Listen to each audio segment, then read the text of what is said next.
ആനപ്പേടിയിൽ മലയോരം. വയനാട്ടിൽ കാട്ടാന ആക്രമണത്തിൽ ഒരാൾ കൂടി കൊല്ലപ്പെട്ടതോടെ മലയോര മേഖലയിലെ കർഷകർ ആശങ്കയിലാണ്.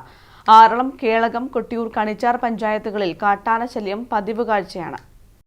വയനാട്ടിൽ കാട്ടാന ആക്രമണത്തിൽ ഒരാൾ കൂടി കൊല്ലപ്പെട്ടതോടെ മലയോര മേഖലയിലെ കർഷകർ ഭീതിയിലാണ്. ആറളം, കേളകം, കൊട്ടിയൂർ, കണിച്ചാർ പഞ്ചായത്തുകളിൽ കാട്ടാന ശല്യം പതിവ് കാഴ്ചയാണ്. കർഷകരുടെ വാഴ, തെങ്ങ്, കവുങ്ങ് മുതലായവ കാട്ടാനക്കൂട്ടം ചവിട്ടി നശിപ്പിക്കുന്നതും പതിവാണ്. ആറളം ഫാമിൽ മാത്രം 10 വർഷത്തിനിടെ 12 ജീവനാണ് കാട്ടാന അപഹരിച്ചത്. ഫാമിലും കൃഷിയിടത്തിലും പുനരധിവാസ മേഖലയിലും രാപ്പകലില്ലാതെയാണ് കാട്ടാനകൾ എത്തുന്നത്. 2000-ഓളം ആദിവാസി കുടുംബങ്ങളാണ് മതിയായ സുരക്ഷയില്ലാതെ പുനരധിവാസ മേഖലയിൽ മാത്രം കഴിയുന്നത്. കേരളത്തിൽ കാട്ടാന ആക്രമണങ്ങൾ മൂലം മനുഷ്യൻ മരിക്കുന്നില്ല എന്ന വനം മന്ത്രിയുടെ പ്രസ്താവന അങ്ങേയറ്റം പരിഹാസ്യമാണ്. കഴിഞ്ഞ 2 മാസത്തിനിടയിൽ മാത്രം കേരളത്തിൽ 11 ആളുകളുടെ ജീവനുകൾ കാട്ടാന ആക്രമണങ്ങളിൽ തന്നെ പൊലിഞ്ഞിട്ടുണ്ട് എന്നുള്ള സാഹചര്യമിരിക്കെ വനമന്ത്രി പറയുന്നത് ജനവാസ മേഖലകളിൽ കാട്ടാന ആക്രമണങ്ങൾ നടക്കുന്നില്ല എന്നുള്ളതാണ്.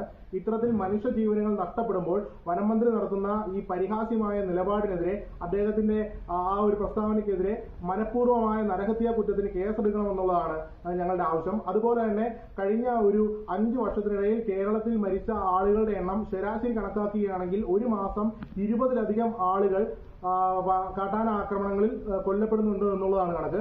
നമ്മുടെ മലയോര മേഖലയിലെ സാഹചര്യവും വ്യത്യസ്തമല്ല. രാത്രികാലങ്ങളിൽ പുറത്തിറങ്ങി നടക്കാൻ കഴിയാത്ത അവസ്ഥയിലേക്ക് പുലിയും മറ്റു വന്യമൃഗങ്ങളുടെ ആക്രമണം കൊണ്ടുവന്നെത്തിയിരിക്കുകയാണ്.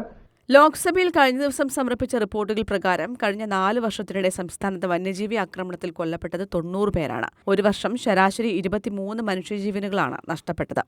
News bureau, Peravoor.